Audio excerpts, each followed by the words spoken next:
Assalamualaikum warahmatullahi wabarakatuh. Bismillahirrahmanirrahim.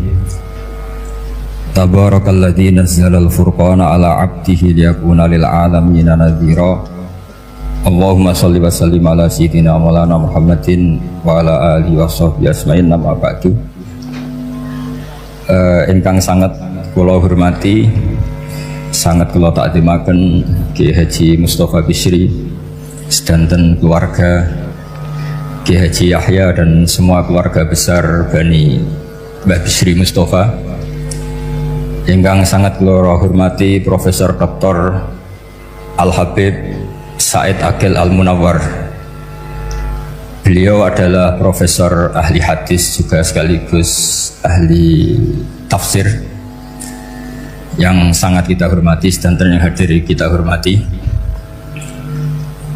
Mari bersama-sama nikmati audisi ini. Jadi ini saya digambar Mbah Mus untuk audisi. Jadi saya lulus apa enggak ya enggak tahu. Tapi saya pastikan tadi kalau Profesor Said Aqil Al Munawwar fasih membaca Al-Quran, saya akan menjadi kompetitornya, akan fasih memaknai tafsir Quran. Karena saya sudah tidak mungkin bersaing di suara. Orang tahu semua kalau suara saya itu jelek. Mungkin Allah mau bagi-bagi rezeki. Jadi kalau saya suaranya bagus, nanti tidak diundang jadi mufassir, diundang jadi penyanyi hadroh. Jadi sudah itu saya nikmati saja. Begini, saya dari awal itu sudah saya perkirakan.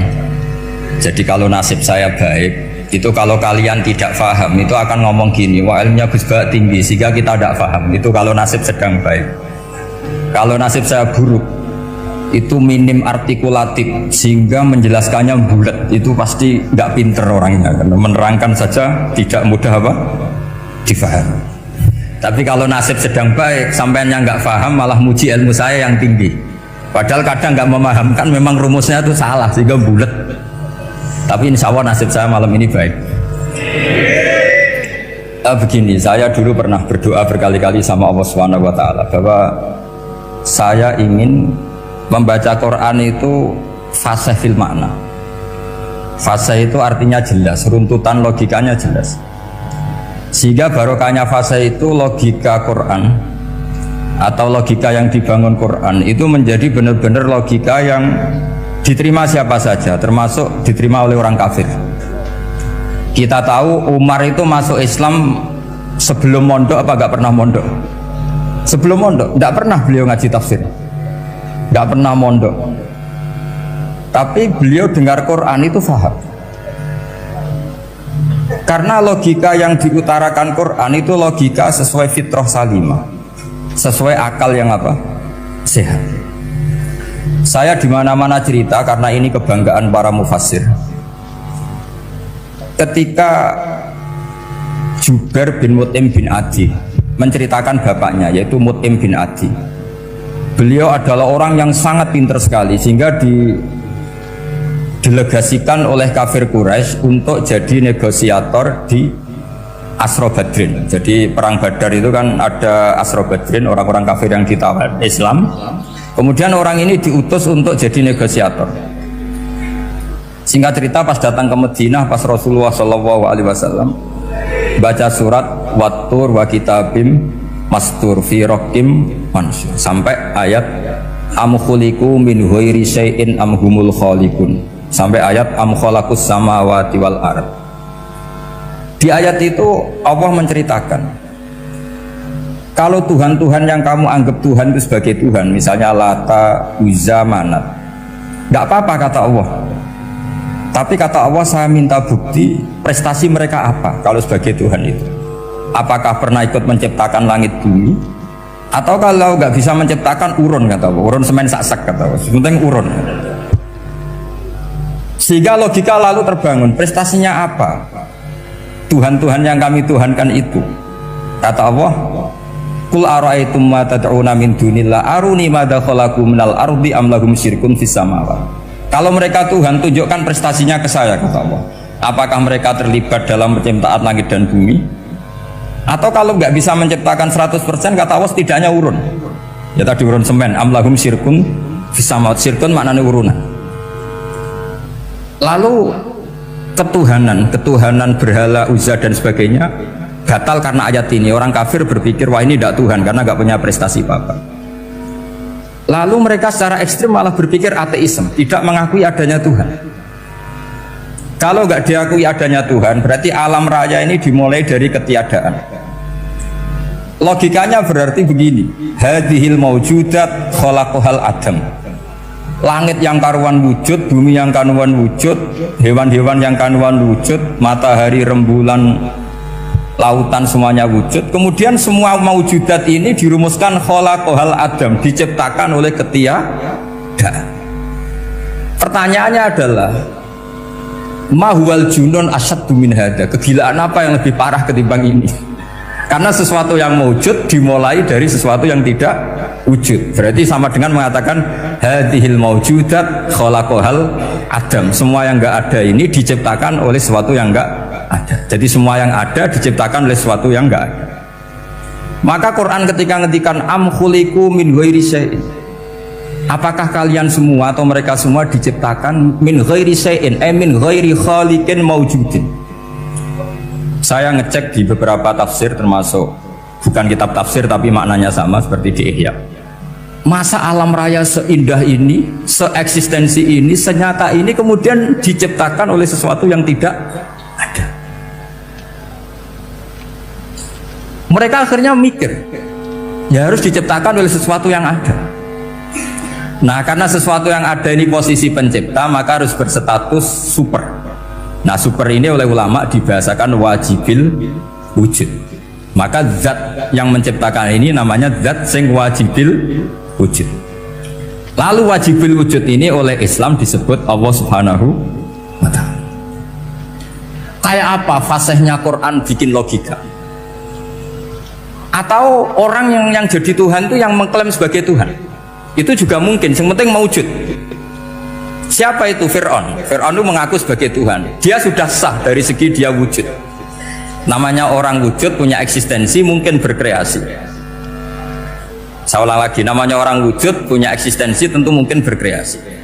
Tapi pertanyaannya begini, ketika Musa tanya, pertama ditanya Musa, lalu kamu kalau menyembah selain saya, nyembah siapa? Kata Musa, Rabbul Alamin. Siapa Rabbul Alamin? Rabbus samawati wal ardi, yang menuhani langit bumi. Terus kata Fir'aun, tidak jawab, manggil Haman. Haman, kamu kan arsitektur, coba ibnili sorhal ali abluhul asbab. Ya Haman ibnili sorhal ali abluhul asbab. Bangunkan sebuah piramida yang tinggi, la'ali at-tali'u ila ilahi Musa, saya ingin melihat Tuhannya Musa. Lalu kemungkinan Tuhan di bumi, kata Fir'aun, ma'alim tulakum min ilahin ghairi. Kemana-mana saya melihat yang jadi Tuhan saya.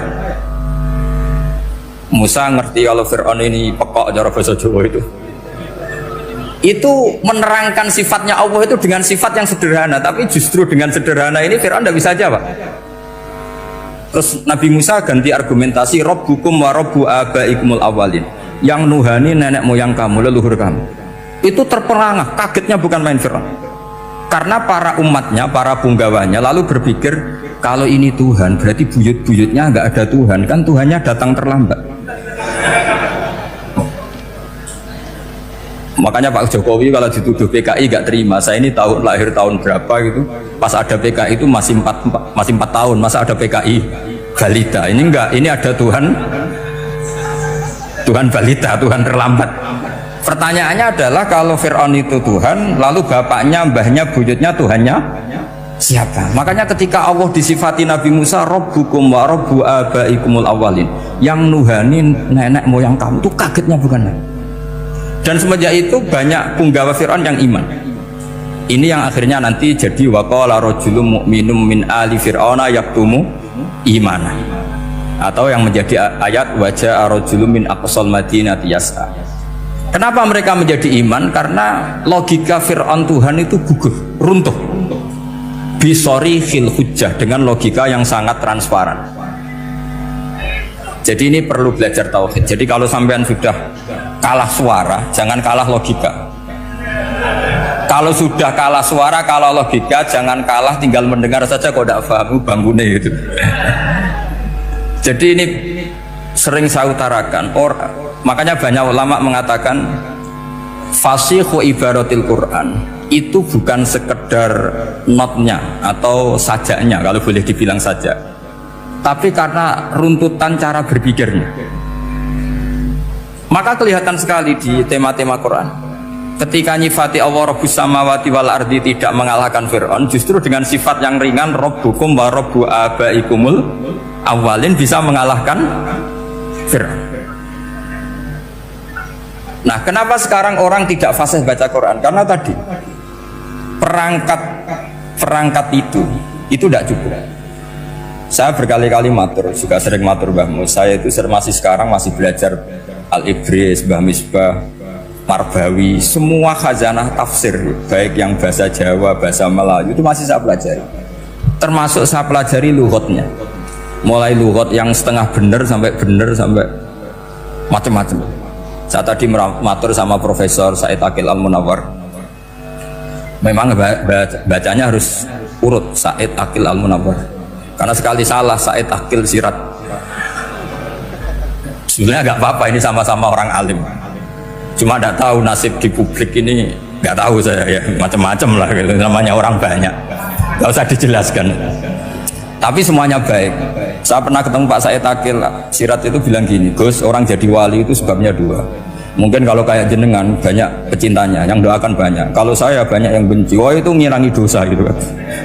Batin gue dasar wong alim bener weh. Jadi beliau nikmati memang itu.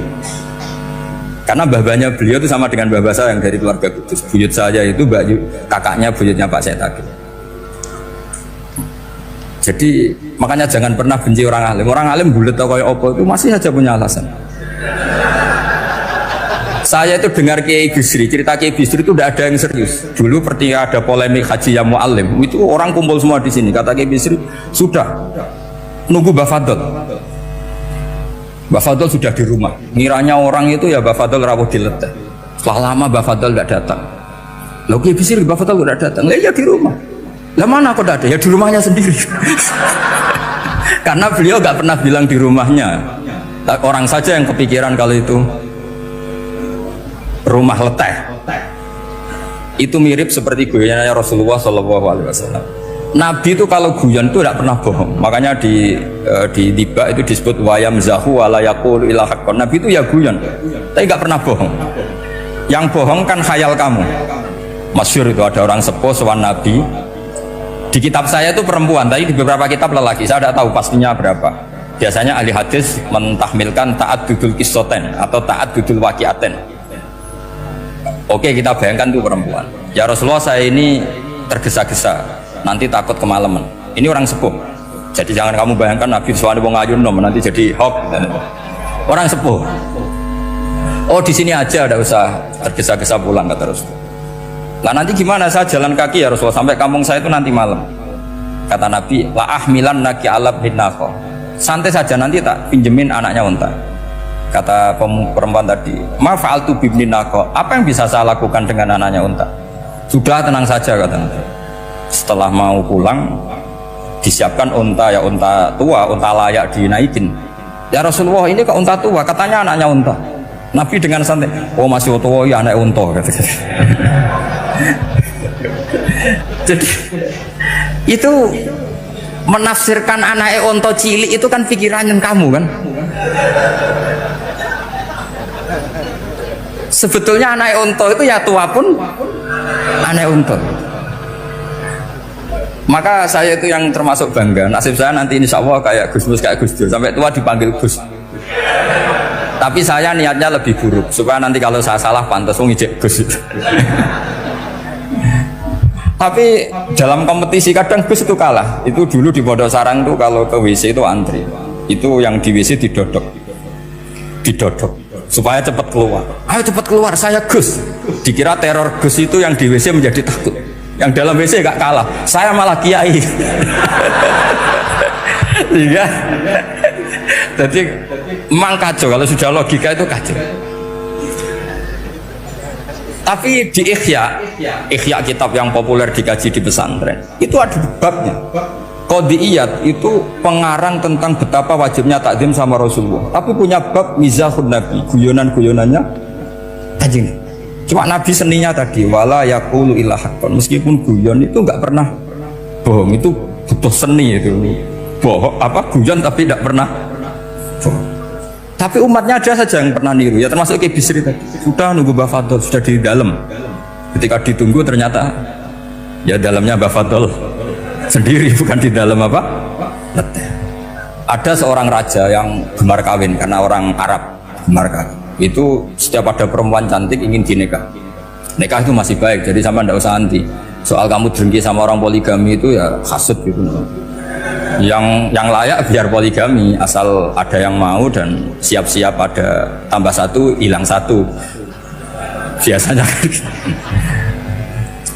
singkat cerita dia itu cinta sama seorang perempuan. Nah perempuan itu ditanya-tanyakan sama pemuda situ ajudan dia, gimana saya boleh nikah itu? Jawabannya tadi kaifa tankihuha wa qad ra'aitu qabbalaha rajulun. Kok kamu nikahi gimana? Saya pernah melihat dia itu dicium seorang lelaki. Kamu itu seorang raja, masa nikahi perempuan yang pernah dicium seorang lelaki? Wah itu miso-miso raja. Udah enggak. Saya ini raja muslim soleh, masa nikahi orang yang pernah dicium lelaki? Suatu saat si pemuda ini menikahi perempuan itu. Mangkelnya bukan main, karena dia saingan sama raja, gak mungkin menang. Satu-satunya menang itu bikin hoax tadi itu. Ini cerita ini di ithaf, di sarahnya Ihya. Kamu kira di ini di cerita Alfu Yaumin wa Lailatin Abu Nuwas, enggak, ini cerita di ithaf. Kitab yang sangat sakral karena sarahnya apa? Ihya. Setelah nikah maki-maki raja, orang tidak punya harga diri, perempuan pernah dicium orang kok dinikahi. Tadri mandalikar rojul, kamu tahu siapa lelaki itu? Gua abuha, yaitu bapaknya. Oh terrajan wasem, nggak ngerti gue. Jadi apa? Kiai dulu itu rileks. Sehingga saya datang ke sini ketika diminta sama Mbak Mus, sebenarnya nggak diminta, diperintahkan. Karena pasti pakai agak-agak otoriter gitu, karena di atas kita, jauh di atas kita. Mbah Mun guru saja manggil beliau Lek. Karena kita tahu Mbah Mus punya ibu, ibunya itu binti Khalil Harun. Mbah Khalil itu, saya punya manakibnya banyak tentang Mbah Khalil Harun. Jadi beliau itu adiknya Umar Harun. Mbah Umar Harun itu dulu alim-alimnya Ki Sarang, setelah Mbah Ghazali itu Mbah Umar Harun. Termasuk Mbah Khalil Harun yang ngaji sama kakaknya Umar Harun. Setelah beliau alim alama, singkat cerita setelah menyelesaikan pendidikan, pindah ke Kasingan itu dibawain santri oleh kakaknya namanya Umar Harun. Nah Mbah Harun itu punya istri namanya Mbah Sinto, itu saudaranya Mbah Ghazali. Makanya Mbah Mun manggil Mbah Mus itu Lek, karena Mbah Mun ke Mbah Ghazali itu Mbah Mun Nyai Mahmudah binti Ahmad. Ahmad ini bin Suhaib. Suhaib ini juga menantunya Mbah Ghazali. Terus Mbah Ghazali, berarti Mbah Mun dari Mbah Ghazali generasi kelima. Kalau Mbah Mus kira-kira ya Mbah Mus, Nyai Bisri, Mbah Khalil. Nah Nyai Sinto ini sudah saudaranya apa? Mbah Ghazali. Berarti Mbah Mun dengan Gus Mus itu kalah satu tokoh di urutan nasab, makanya manggil apa? Lek. Tapi Mbah Mus orang baik, tidak pernah manfaatkan itu. Yang sering manfaatkan Mbah Nawawi itu. Karena pernah sepuh itu, wah sembrono kalau sama saya itu. Saya di mana-mana itu digosipkan murid beliau. Ya saya ikhlas saja, itu satu-satunya harga diri Mbah Nawawi, ya saya ikhlas. Saya ikhlasnya, jadi karena memang saya manggil beliau juga memang pernah nyembah. Buyut saya kandung itu namanya Maimunah, itu mbaknya Mbah Dowi. Jadi saya ini juga Bani Lasem. Buyut saya kandung namanya Maimunah, istrinya Mbah Umar bin Arabi. Melahirkan mbah saya sampai ibu saya sampai saya. Saya teruskan. Jadi cobalah Quran itu dibaca secara fasih. Kalau ingin baca fasih caranya gimana?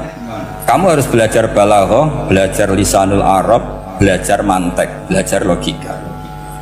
Nah, kalau logika itu tidak sampai, cari muhalnya. Ini fatwanya Said Robdon Al-Buti, juga fatwanya semua ulama usul fikih.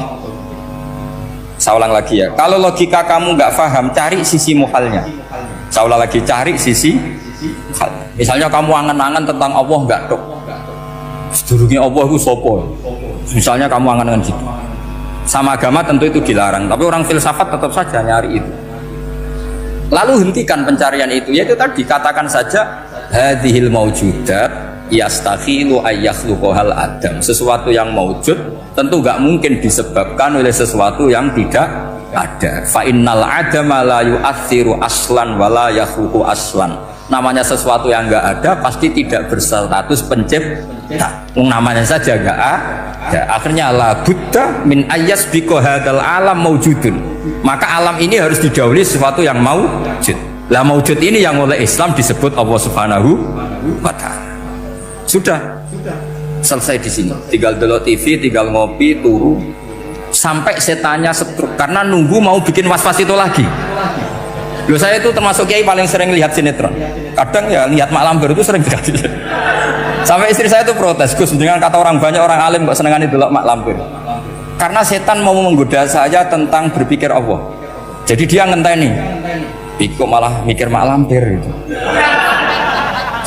Setelah lihat Mak Lampir biasanya saya itu lapar, terus makan. Habis makan tidur. Setannya masih nunggu mau was-was. Ternyata saya habis bangun ngopi lagi. Kadang lihat berita orang ditangkap KPK macam-macam. Ini penting saya utarakan supaya setan itu tidak menang. Jadi ciri utama setan itu kata Rasulullah SAW, setan ini goda umatku, hadhil jibal khalaqaha Allah, hadhil ardo khalaqaha Allah, hadhil bihar khalaqaha Allah, faman khalaqaha Allah. Itu makanya banyak orang jurusan filsafat keblinger karena tanya Allah itu siapa. Kata Rasulullah, jika sampai ini maka kamu harus berhenti. Lo berhenti tanpa dialihkan ke yang lain kan susah. Tinggal aja lihat dulu sinetron. Ya paling gampang ya Mak Lampir, kan ada takut-takutnya sedikit. Karena kalau lihat sinetron anak-anak milenial itu kalau ada artis cantik sampai nangis. Karena istri kamu tidak seperti itu. Jadi ini trik ya. Trik supaya melihat TV tapi tidak nyesal. Makanya saya milihnya Anggrek Darmo, Mak Lampir. Ya saya nggak mikir maknanya, butuhnya setan ben mangkol itu. Karena ngenteni saya mikir itu, ternyata tidak mikir itu lagi. Jadi makom saya itu beda, sama-sama lihat sinetron. Mungkin saya jadi wali karena lihat sinetron. Mungkin ya. Makanya banyak wali itu nggak bisa diduga. Banyak orang jadi wali itu justru karena makan, justru karena melakukan hal-hal yang cara orang banyak itu salah. Itu Abu Yazid Al-Bustami itu pernah tanya sama Allah. Kamu nggak usah bayangkan caranya, tanya gimana. Enggak wali ya enggak tuh. Sudah ada usah tanya itu. Abu tanya gini, ya Allah, orang sesergup saya dalam ibadah sedekat ini sama jenengan. Lalu saingan saya dekat jenengan masuk surga itu siapa? Sama Allah ditunjukkan orang yang tidur, itu tidur yang. Ya teman kamu yang tidur di kamar. Nggak terima Bu ya, ini gimana kok bisa setingkat saya orang tidak tidur gitu. Yang saya ibadah terus istighfar terus. Tapi jawabannya Allah nih, woy ibadah terus itu mergo wedi aku. Jadi kan nganggep aku itu rodok-rodok jahat gitu. Iki tuh ratu mergo yakin aku apian, mulane ditinggal turu. Jadi sampean jangan tiru makom saya ketika tidur. Itu punya kelas khusus. Tapi jangan tiru, ini cerita saja, sampean tidak harus niru. Karena sampean kalau niru itu harus ada Abu Yazidnya. Abu Yazid sudah nggak ada. Tapi itu ilmu. Ilmu yang cocok tidak cocok harus kita kaji. Saya tadi jagungan sama beliau, sama Profesor Said Akil Al-Munawar. Beliau cerita sebetulnya sekolahan saya itu tentang usul fikih, tapi terkenal saya Profesor Tafsir. Tapi saya suka ilmu usul fikih, meskipun korbannya ya banyak. Biasanya orang jadi liberal gara-gara ya usul fikih. Sebenarnya nggak perlu dipikir lah, itu macam-macam. Begini, dalam usul fikih yang mainstream itu kan ada hukum wajib, haram, ya makruh, terus macam-macam lah. Termasuk ada mubah. Mubah itu boleh dilakukan, boleh ditinggalkan. Dalam ilmu usul fikih sebetulnya definisi mubah boleh dilakukan, boleh ditinggalkan itu salah. Karena begini, setiap Anda melakukan sesuatu yang mubah, pasti di saat itu meninggalkan sesuatu yang haram. Saya ulang lagi ya. Ithma min mubahin illa wa yatahaqqaqu bihi tarku haramimma. Semua teks di usul seperti itu. Memang saya hafalkan karena ini cara saya jadi wali yang mudah murah. Ithma min mubahin illa wa yatahaqqaqu bihi tarku haramimma fayatahaqqaqu bisukun tarkul qatli wa bisukut tarkul qadzaf. Terus beliau membuat sekian contoh. Hukum mubah itu kata ulama yang lain kan boleh dilakukan, boleh ditinggal. Itu tidak benar. Mubah itu ya wajib. Karena setiap kita melakukan mubah maka saat itu berarti kita meninggalkan barang haram. Coba orang tidur itu artinya apa? Tidak zina, tidak maling, tidak selingkuh, tidak mabuk. Sampean di pondok nikmati jagongan, rokokan, ngopi. Artinya nikmati rokok, nikmati kopi, tidak menikmati tontonan di bar. Makanya kita berharap malaikat itu belajar usul fikih sehingga ketika kita rokok di pondok dilihat hada taroka melihat bar, wahada taroka melihat dangdutan, wahada. Jangan sampai malaikat bilang gini, dasar kere rakra delok. Itu repot kalau sampai begitu. Nah, kalau mubah itu artinya tarkul haram. Tarkul haram itu wajib apa sunat? Wajib kan? Berarti setiap orang melakukan mubah hakikatnya melakukan wajib dan itu artinya dapat pahala. Salah sampean ngajine ra khatam, dadi nglakoni mubah itu mengira tetap mubah. Maka berbahagialah orang yang ngajinya khatam. Makanya setahu saya kiai-kiai Mbah Mun ya sering guyon. Setahu saya Mbah Mun kalau ketemu Mbah Mun ya guyon terus. Guyonnya ini adalah waminal qutbi kata Imam Ghazali. Qutbu hadzal al-istildad bil mubahat. Poros agama ini pada akhirnya adalah nikmati sesuatu yang dibolehkan Allah Subhanahu. Orang itu kalau fasik mau makan siang aja kalau nggak ditemani perempuan cantik nggak bisa makan. Mau jalan-jalan kalau nggak ditemani perempuan cantik nggak bisa jalan-jalan. Kalau kiai-kiai itu enggak. Gujluk-gujlukan wis seneng ira karuan. Dulu terkenalnya Kiai Bisri, Kiai diundang katanya mau ada menteri. Ternyata menterinya ya beliau tidak masak andok di sini. Karena mananya menteri itu pembantu presiden. Semua kita adalah bantu presiden terlaksananya kedamaian itu. Loh iya kan? Saya berkali-kali ngomong di mana-mana. Apa artinya menteri pertanian kalau kita tidak nanam padi? Mbok pinternya kayak apa tetap nggak ada ketahanan pangan. Sekarang menjadi ketahanan pangan itu rumusnya menteri apa karena petani mau nanam padi? Itu hakikatnya membantu presiden dalam ketahanan pangan. Cuma petani lebih keren karena tidak butuh digaji. Kalau menteri ya keren tapi kurang keren karena masih dapat apa? Gaji. Akeh tunggale lan mikir untuk gaji.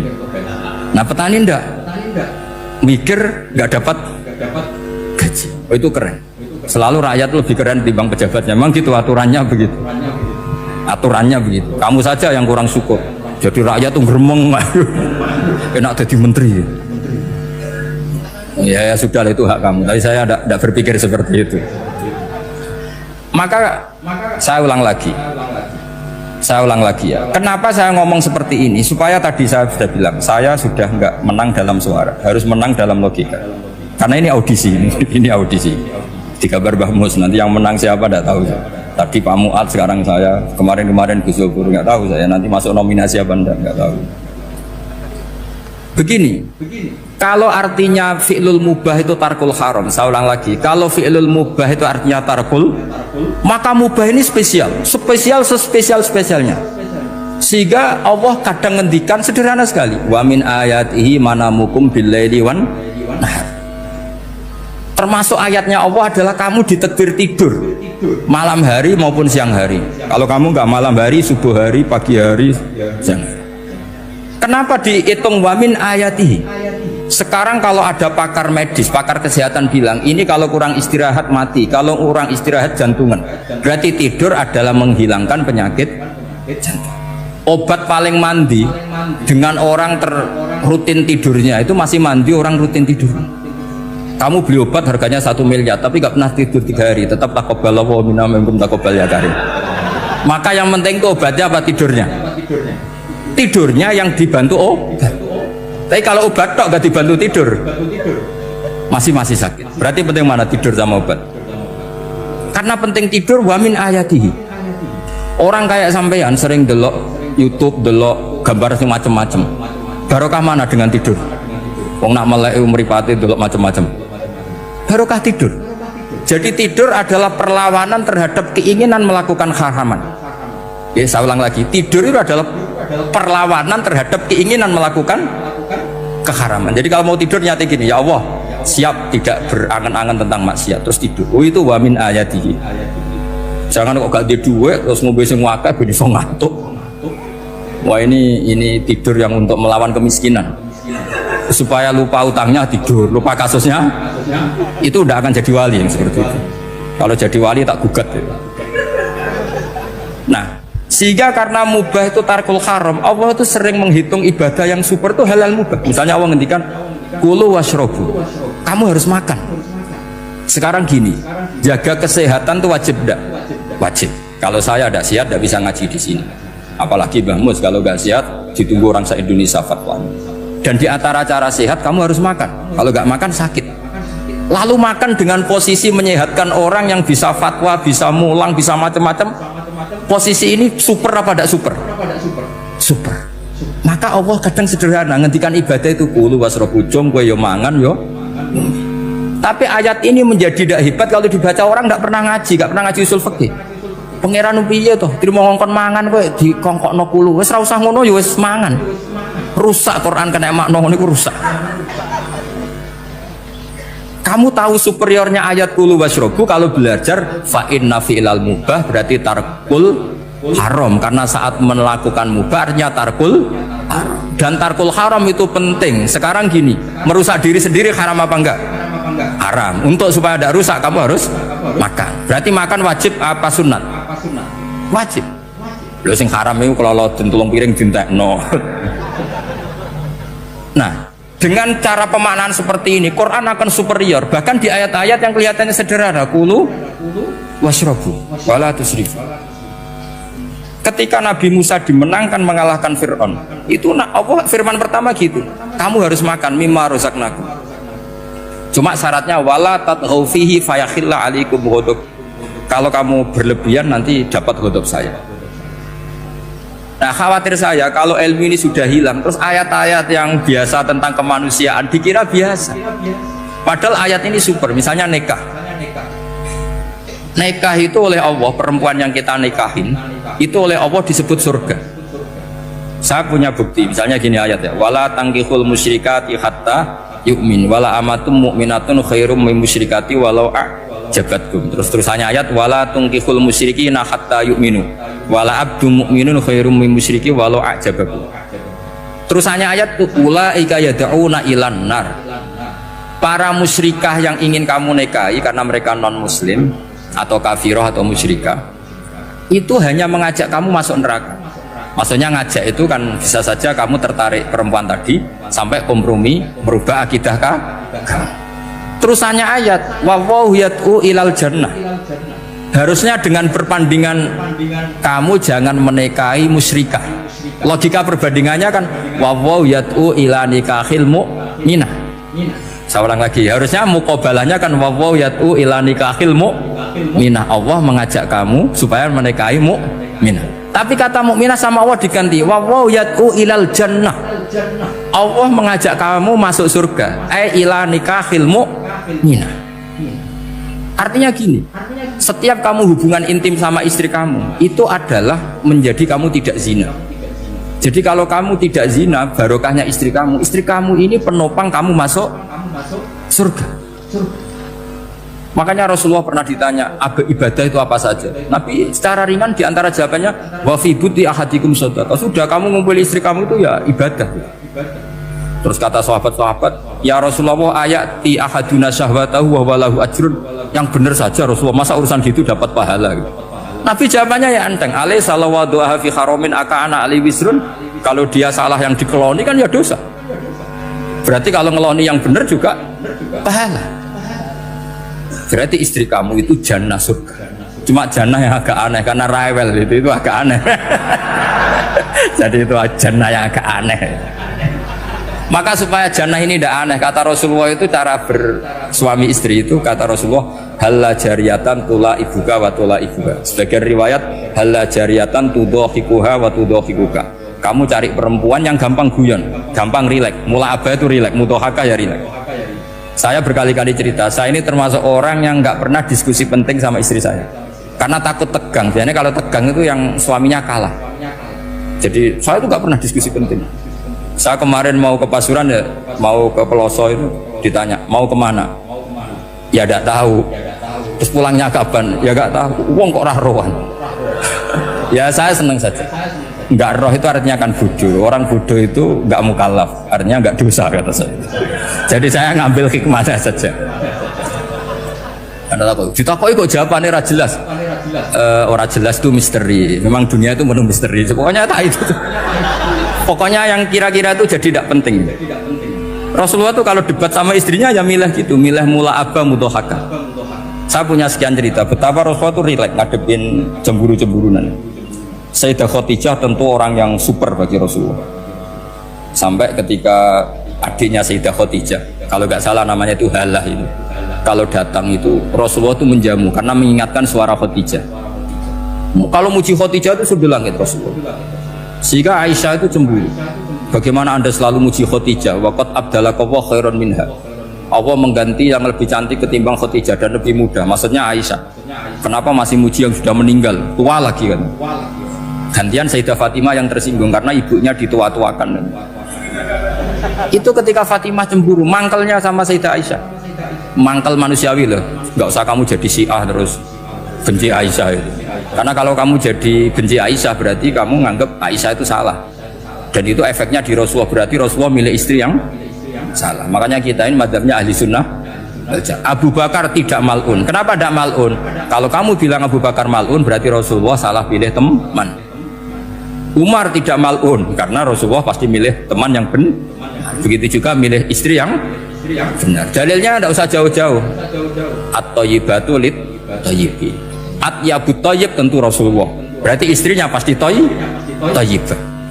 Jadi madhab ahli sunnah dalam madhab sing jelas-jelas mimbaini farsi wadamil labanan kholisan sa'iwal lisyari. Jadi kalau kamu cari logika gampang saja. Nabi itu thayyib, bahkan atyabut thayyib. Padahal kata Allah at-thayyibatu lit-thayyibin. Ya jelas ya. Jadi ini tidak usah dimasukkan hati tentang konfliknya Aisyah dan Fatimah, itu biasa saja. Yang satu bela ibunya, yang satu bela dirinya. Sebenarnya Aisyah itu nggak niat ngiritik Khadijah, ingin diperhatikan Rasulullah saja. Terus ketika Sayyidah Fatimah apa ya matur ya Rasulullah saya supaya ngalahkan Aisyah itu gimana? Karena ibu saya sudah meninggal ya memang cantik dia, muda dia, dan tahu betul orang kalau Nabi itu sangat mencintai Aisyah. Kata Rasulullah bilang gini saja, tetap hebat ibu saya karena ibu saya dapat Rasulullah rondo untuk Joko. Kowe ayu kaya apa iku untuk Dudo. Jadi rileks saja Rasulullah. Akhirnya ya semenjak itu nggak ngeritik lagi. Bahaya ini kalau ngeritik. Khadijah itu kan sudah umur 40 tahun, janda dapat Joko. Aisyah perawan untuk Dudo. Keren mana? Keren Khadijah. Jadi tidak semua masalah itu Nabi itu menyelesaikan cara ekstrim. Nabi itu biasa mula apa? Santai rileks. Nah kalau para mbak-mbak ini ingin jadi surga yang nggak aneh, syaratnya jangan rewel karena di surga itu nggak boleh ada orang rewel. Tapi kalau nggak rewel sementara suami kamu nggak bener, ini namanya goblok. Maka kata Mbak Mun kalau ngijazahi santri-santrinya, "Jong bojomu kudu rewel, nggak ngono fakir," kata Mbak Mun. Tapi santri yang di belakang gremeng. Iya bah, nak fakir, nak jantungan mati. Makanya sering itu. Jadi di antara ulumil Quran itu ada istilah maudhi'ul mutmar mengganti maudhi'ud dhamir atau maudhi'ul lafzi menggantikan lafdan akhar. Itu memang agak jelimet di ilmu tafsir, tapi bagi pelakunya itu menjadi gampang. Ya tadi, ketika Allah melarang nikah hal musyrikah, saya ulang lagi. Ketika Allah melarang nikah hal musyrikah, normalnya perbandingannya kan wawahu yad'u ila nikahil mu'minah. Tapi sama Allah digenti wawahu yad'u ilal jannah. Itu menunjukkan bahwa nikahul mu'minah adalah al jannah. Karena kamu hubungan intim ya ibadah, diwamuk kowe sabar ya ibadah, nafakoi ya ibadah, neng-nengan kejahatan senjata juga ibadah. Seru Bang, neng-nengan itu seru. Karena memang di antara sistem tubuh kita itu butuh masa-masa jeda. Itu mari cerdas. Karena tubuh kita ini tidak hanya butuh seneng, tapi juga butuh susah. Susah itu melahirkan kearifan. Jajal bojomu tahu minggat, mesti kearifan kamu meningkat. Jadi minggat itu ya penting. Nikmati saja. Loh, ini saya nggak ngajari keburukan. Memang seperti itu. Nah, saya berharap ilmu usul fikih ini tidak boleh hilang. Karena dengan ilmu usul fikih kita tahu mubah adalah tarkul haram dan tarkul haram adalah wajib. Maka Allah sering sekali membicarakan sesuatu yang mubah itu superior. Kayak tadi wa min ayatihi manamukum billaili wan. Nah, termasuk ayatnya Allah adalah kamu itu tidur. Cara berpikir tadi, kalau saya tidak tidur sakit, kalau sakit habis biaya banyak. Sementara tidur hanya butuh seperti ini. Betapa baiknya Allah dengan tidur bisa menjaga kesehatan yang kalau tidak dijaga berbiaya tinggi. Berarti hadan naumul ibadah. Terus ulama bilang tidur itu ibadah kalau niatnya litaqawi alal ibadah. Tapi nak wae blojo turu lah itu sing masalah. Tapi tentu ilmu itu ada pembanding. Sekarang ketika kamu tidur itu tarkul wajib apa tarkul haram lah itu masalahnya. Seringnya kamu itu tarkul wajib. Wae mulang turu. Wae ngantor wong kerja turu. Lah itu tarkul haram atau tarkul wajib? Tarkul wajib. Kalau tarkul wajib berarti status tidur kamu haram. Sudah pinter ini, sudah maju ini, sudah maju. Jadi saya belajar usul fikih lagi-lagi karena untuk menjadi mufassir itu harus menguasai balaghah, menguasai usul fikih, menguasai lisanul arab. Nah, lisanul arab yang sering saya contohkan berkali-kali. Saya punya kitab namanya Ar-Risalah. Orisinil karangannya Imam Syafi'i. Saya baca beberapa kali khatam. Juga saya beberapa kali bacakan santri. Itu kalau memaknai Quran secara lisanul arab itu gampang sekali. Gampang sekali. Ketika Imam Syafi'i mengatakan kamu boleh tayamum ketika bepergian dan saat bepergian itu tidak menemukan air, syaratnya kamu tolabul ma, cari-cari dulu. Ketika ditanya sama ashabus Syafi'i kenapa harus cari-cari dulu, jawabannya enteng. Li'anna Allah ta'ala yaqul falam tajidu ma'an wala yuqalu liman lam yatlub lam yajid. Karena Allah ngendikan kemudian kamu tidak menemukan air, di mana-mana tidak menemukan setelah mencari. Kalau belum mencari namanya tidak tahu. Jadi dari kata falam tajidumaan kemudian kamu tidak menemukan. Tidak menemukan berarti apa? Setelah mencari. Sehingga beliau mensyaratkan dicari-cari dulu, baru berkesimpulan tidak menemukan. Nah, setelah tidak menemukan kamu baru boleh tayang. Segampang itu ilmu usul fikih di depan Imam Syafi'i. Ulumul Quran dianalisis dengan usul fisik. Ketika ditanya kenapa Anda mensyaratkan nikah itu pakai wali? Ayatnya apa? Kalau hadisnya jelas la nikaha illa biwaliyin mursyidin. Ayatnya apa? Imam Syafi'i secara enteng baca ayat fala ta'duluhunna ayyankihna azwajahunna idza taradhu bainahum bil ma'ruf.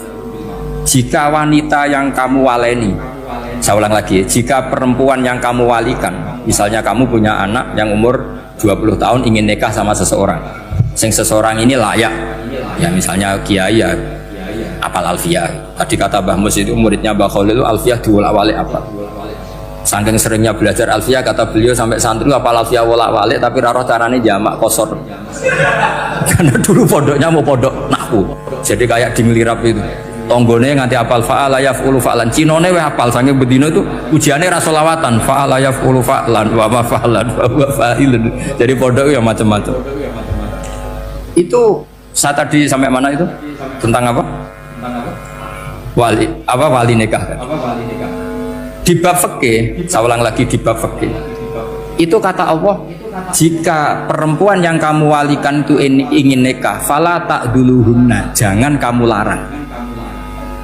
Kata Imam Syafi'i, kalau seorang wali tidak punya hak mewalikan, maka larangan jangan menghalangi itu tidak ada gunanya.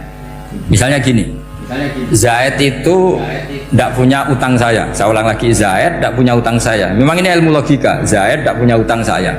Terus sampean bilang ke saya gini, Gus Bah, Zaid ojo tageh. Itu omongannya wong aneh apa enggak? Aneh kan? Tapi kalau Zaid punya utang saya 1 juta, terus kamu menasehati saya, Gus Zaid ojo tageh, benar apa enggak? Wali itu punya hak melarang.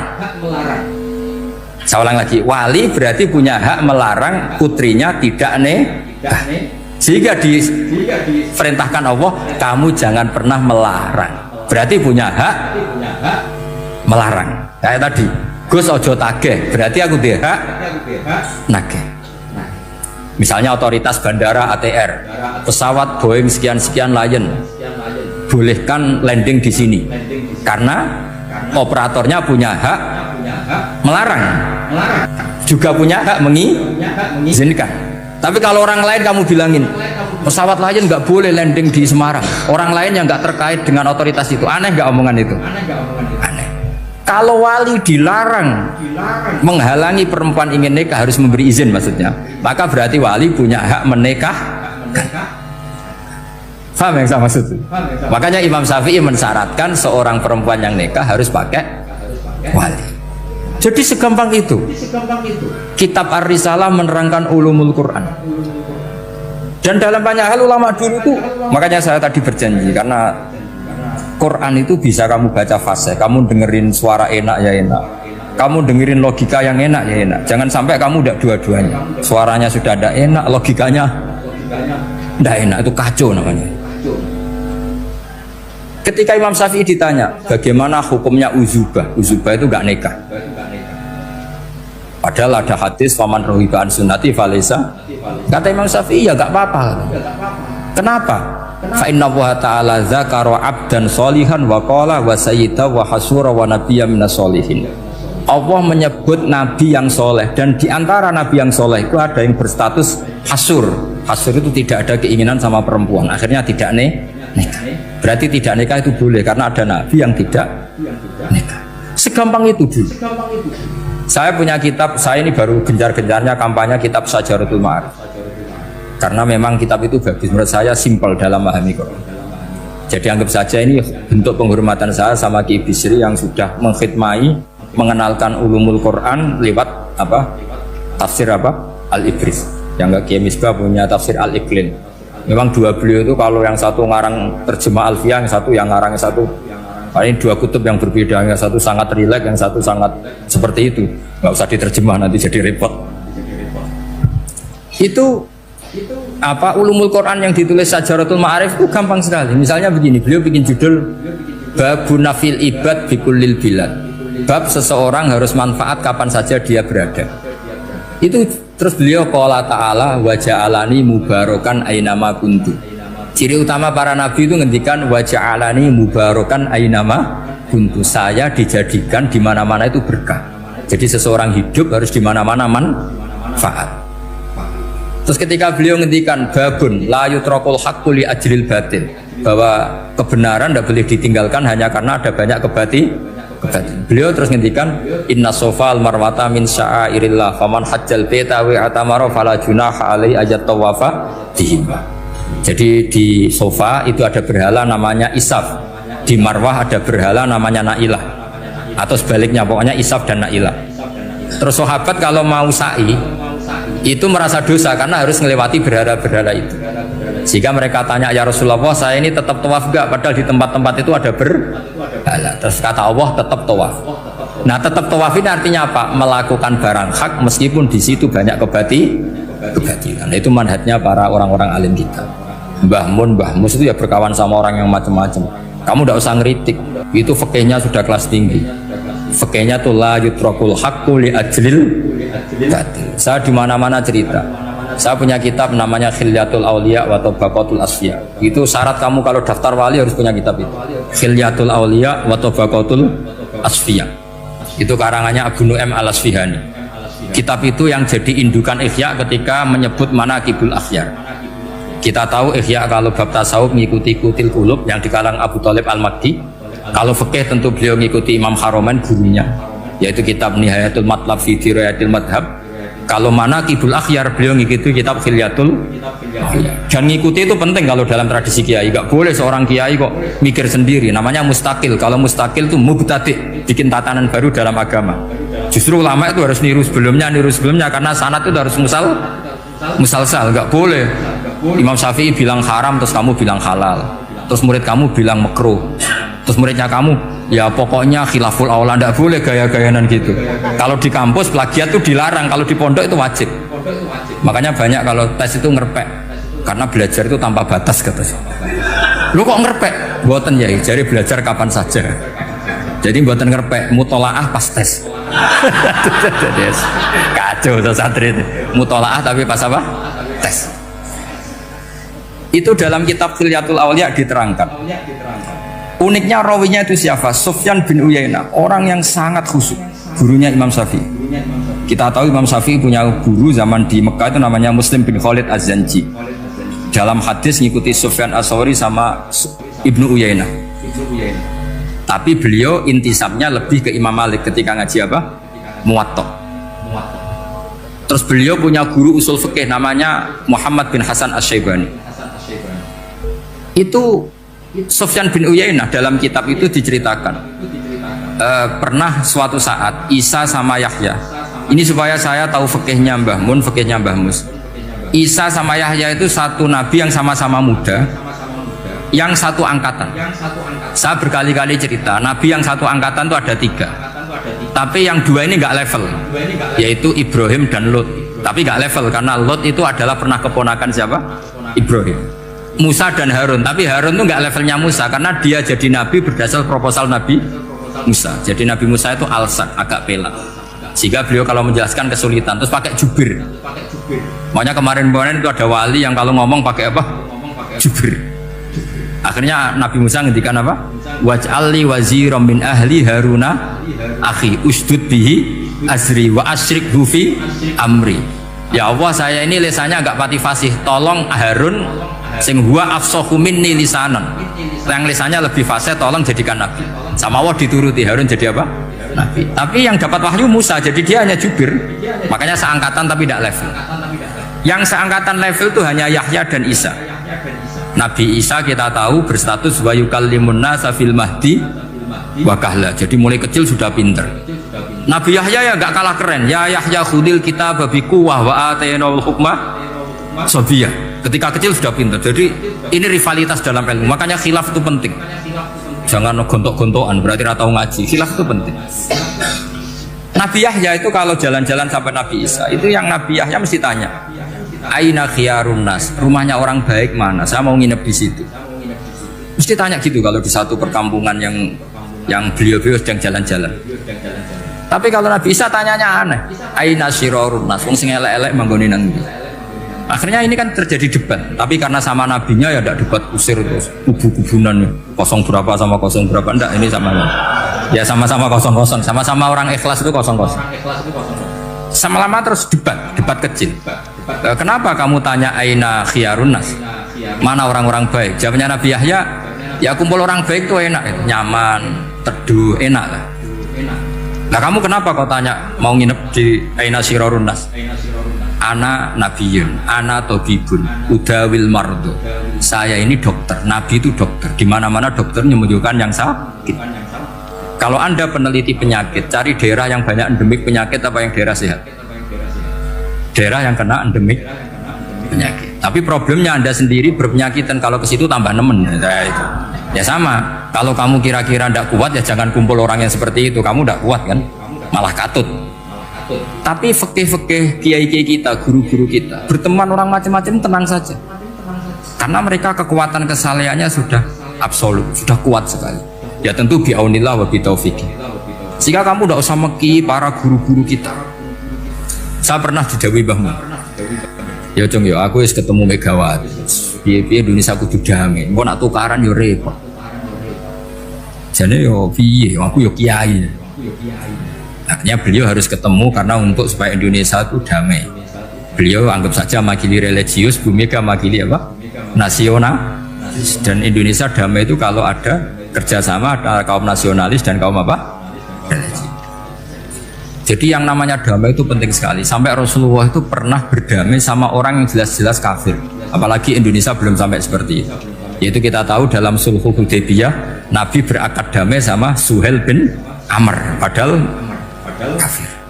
Nah, kalau kamu Qurannya sudah seperti itu, maka Quran itu punya kekuatan yang luar biasa. Ketika Sayyidina Ali konflik sama Sayyidina Muawiyah itu dirumuskan kita berdamai. Setelah kita berdamai, terus ada pertanyaan begini. Lalu orang yang sedang konflik itu nak ketemu raine, roh raine gue serasa seneng. Ning dinggon dinge konflik ketemu raine gue serasa seneng. Oke, kita pakai mediator, kata Sayyidina Ali. Akhirnya Sayyidina Ali pakai mediator, Muawiyah pakai mediator. Terus orang Khawarij bilang dalilnya apa mediator itu? Nggak ada Qurannya. Itu orang Khawarij. Sama nggak usah tanya. Kalau orang sekarang yang apa Gus? Wah itu mari fitnah, itu provokator berarti tanya gitu. Singkat cerita terus Sayyidina Ali itu agak marah karena beliau terbentuk oleh Quran. Itu spontan Sayyidina Ali baca ayat wa in khiftum shiqaqa bainihima fab'atsu hakaman min ahli wa hakaman min ahliya. Jika suami istri menghadapi konflik, di mana-mana konflik roh raine kan gak seneng, maka yang keluarga lelaki kirim mediator, yang keluarga perempuan kirim. Terus dari Sayyidina Ali wa ummatu Muhammad a'dhamu min amri rajulin wa imra'atin. Umatnya Muhammad lebih serius ketimbang urusan lelaki dan perempuan. Wong suami istri saja kalau konflik butuh mediator, apalagi hadhil segampang itu mereka istidlal. Jadi mediator dalilnya mana ya? Dalilnya wa in khiftum shiqaqa bainihima fab'atsu hakaman min ahli wa hakaman min ahli. Dulu Quran itu seperti itu. Ya sekarang problemnya Quran itu tidak dikaji seperti itu, sehingga fasihul ibarat atau fasihul akli atau balaghatut ta'aqqul itu enggak ada. Makanya saya ini pengagum kitab Ibnu Hajar al-Asqalani yang nyari Bukhari. Kata Ibnu Hajar al-Asqalani, termasuk mukjizatnya Quran adalah al-iltizat al-aqli. Akal itu menjadi nyaman. Itu uniknya yang dicontohkan seperti ngaji saya malam ini. Misalnya Allah ngendikan am khuliqu min ghairi syai'in, yang namanya maujudat tentu diciptakan sesuatu yang maujud. Karena akal akan tersiksa ketika dicekoki gini, hadhil maujudat khalaqahal adam. Tersiksa enggak akal kamu sebagai orang waras dicekoki pikiran hadhil maujudat khalaqahal adam. Ini maujudat disebabkan oleh ketiadaan. Mesti kowe ra iso turu. Barang rono kok iso gawe iku piye? Nah ini yang dimaksud dalam ilmu tasawuf ala bidzikrillah tatmainnul qulub. Jadi cara tenangnya hati itu macam-macam. Nak wong toreko ya wong kon wiridan. Nak koyo kula rada ahli akal, wis meneng. Alhamdulillah di pangeran sing wujud. Berarti hadil maujudat khalaqahal maujud. Berhubung maujud ini pencipta berstatus super. Super itu dalam agama disebut wajibul wujud atau musabbibul asbab atau kausa primamboh lah sauning-uning. Sing penting itu ora hadil maujudat khalaqahal. Makanya kata beliau, Nabi itu bukan sekedar jamal suratan, ganteng secara perawakan, secara fisik enggak, tapi juga Nabi punya jamalul akal. Akalnya itu nyaman. Yaitu kita disuruh iman dengan sesuatu yang memang kita nyaman. Seperti kita disuruh iman bahwa alam ini diciptakan oleh Allah, oleh al-mawjud yang super. Kan terus nyaman. Coba kalau kamu diajarin Islam, alam ini yakini yang menciptakan adalah ketiadaan. Oh, kamu kuliah sampai profesor sampai dokter pusing. Ini ajaran apa? Sesuatu yang tidak ada menyebabkan sesuatu yang ada. Nah, itu namanya termasuk ajaran ini indah karena ada al-iltizat al-aqli. Kenyamanan apa berpikir karena terusnya.